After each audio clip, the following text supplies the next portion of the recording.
This is what was at the center of my thinking in all the standards work that I did. And it fortunately became contagious. And this will help you understand why the standards are the way they are. So I'm going to take a little detour to ask this question. In the California tradition, it's multiple choice. So, you know, obviously, number 4 is the answer that's supposed to be correct. I watched hundreds of hours of videos of Japanese teachers, American teachers, German teachers teaching 8th grade in algebra. These are at middle schools, not at high schools. And it took years for me to finally see the obvious. It's one of those, American classrooms, even our best teachers, their goal is to teach the kids how to get the answer to today's problem. And that goal is the same if you're a traditional teacher or if you're a progressive teacher. It's about getting the answer. In the Japanese classroom, whether you're a good teacher or a bad teacher, and they have the same distribution of teachers as we do. Every kind of people, really pedagogic geniuses to dullards teaching, just like we do. I mean, it's not a big difference in the pedagogy from the point of view of the teacher's capabilities. Their goal is different. American teacher, how am I going to teach my kids how to get the answer to this problem? The Japanese teacher asks, what's the math they're supposed to learn from working on this problem? How am I going to use this problem to teach that math? Answers, just so you don't quote me wrong, answers are essential. Correct answers are essential. This is not a talk against answers. But they're part of the process, they're not the product. The product is the math the kids walk away with in their heads and their ability to do stuff. Wrong answers are part of the process too. Time and again in the Japanese classroom, you'll see, Jen discovered an approach that doesn't work. Jen, explain your discovery to the class. Jen explains the discovery to the class. Does everyone understand Jen's discovery? Now let's all figure out why it didn't work. Jen, did you figure out why it didn't work? Let's figure it out. When you do, it's actually often easier to get to the math figuring out why an approach didn't work than why an approach did work.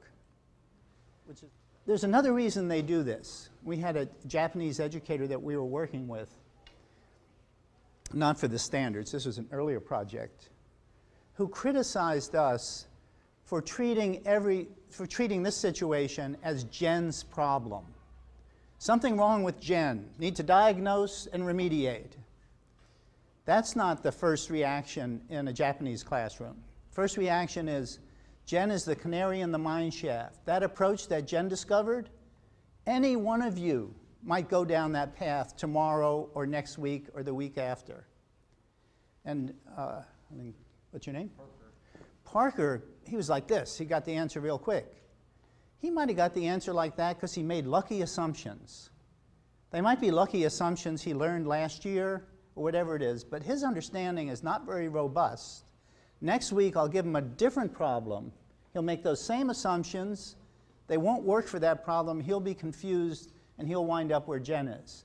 So I'm treating Jen as a symptom of the whole class, not as an individual psychological problem.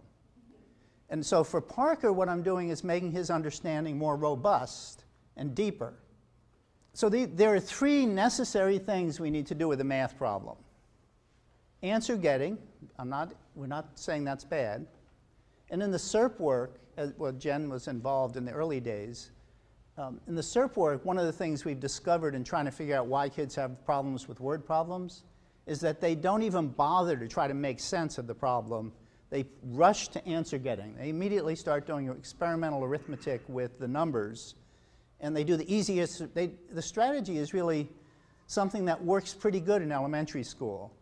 You look at the numbers and you do the easiest arithmetic you can do with those numbers. And if it comes out even, stop. If it doesn't come out even, try the next easiest arithmetic. Keep doing it until it comes out even, then stop. That'll get you proficient on the CST in elementary school. But it trains them not to make sense of the problems. So we've devised techniques, I'll show you some, for delaying answer getting. And here's what happens. I'm a teacher. You're all over the place in terms of your preparedness. I have to keep going. I got a pacing plan. I got to finish the book, whatever it is. Not even half of you are prepared for today's lesson.